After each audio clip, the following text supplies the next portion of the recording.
Bapak Ibu Saudara yang kekasih di dalam Yesus Kristus, untuk menghubungkan satu tempat dengan tempat yang lain, satu kota dengan kota yang lain, yang dipisahkan oleh jurang ataupun sungai, maka perlu dibangun sebuah jembatan.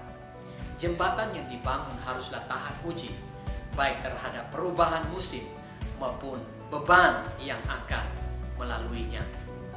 Di dalam surat Ibrani pasal 7 ayat yang ke-25 berkata, "Karena itu ia sanggup juga menyelamatkan dengan sempurna semua orang yang oleh dia datang kepada Allah, sebab ia hidup senantiasa untuk menjadi pengantara mereka." Yesus adalah pengantara kita. Sebagai pengantara, Yesus menghubungkan kita dengan Bapa Surgawi. Melalui kematiannya di kayu salib, kita yang sebenarnya berdosa, kita yang sebenarnya tidak layak dan seharusnya menerima hukuman, tetapi Yesus menggantikan kita, sehingga melalui kematiannya di kayu salib, dosa kita diampuni, kita dilayakan, dan kita dapat menerima kehidupan yang kekal. Melalui Yesus, kita dapat sampai kepada Bapa Surgawi di dalam persekutuan yang penuh dengan kemuliaan dan kekudusan. Dan melalui Yesus, kita dapat menyampaikan semua pergumulan kita di hadapan Tuhan. Kita penuh keberanian untuk masuk ke ruang Maha Kudus Tuhan untuk dapat berjumpa dengan Tuhan. Sebagai pengantara, Yesus juga merasakan apa yang kita rasakan. Saudaraku yang kekasih di dalam Yesus Kristus, beban hidup yang Tuhan izinkan kita alami dan kita rasakan, kita tidak sendiri merasakan hal itu. Yesus yang ada di dalam kita sebagai pengantara kita, Dia juga merasakan semua yang kita rasakan dan kita alami.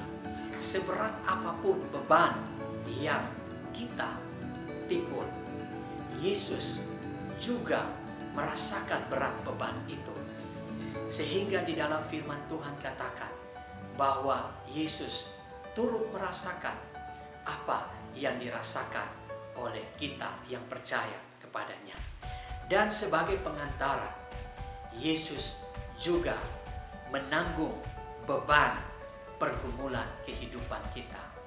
Seperti jembatan yang dibangun, memiliki konstruksi untuk menanggung beban yang melaluinya.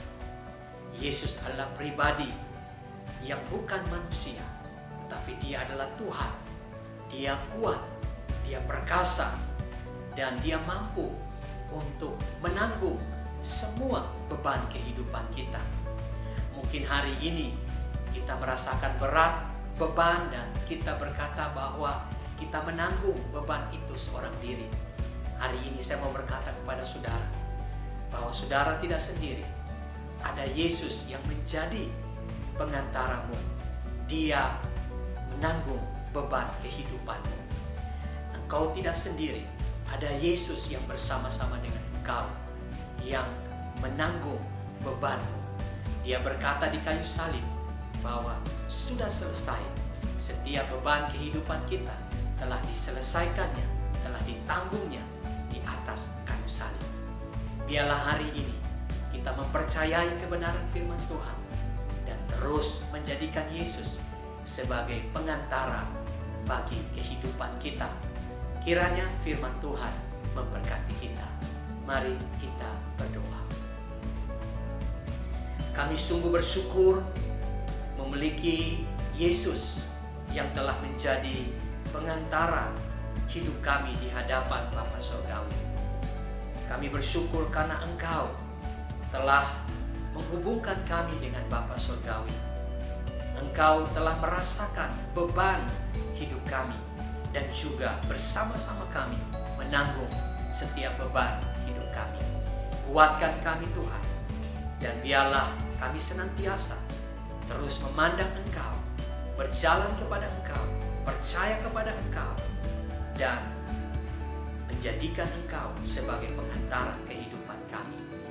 Kami bersyukur untuk firman-Mu, hanya di dalam nama Yesus kami sudah berdoa. Haleluya. Amin.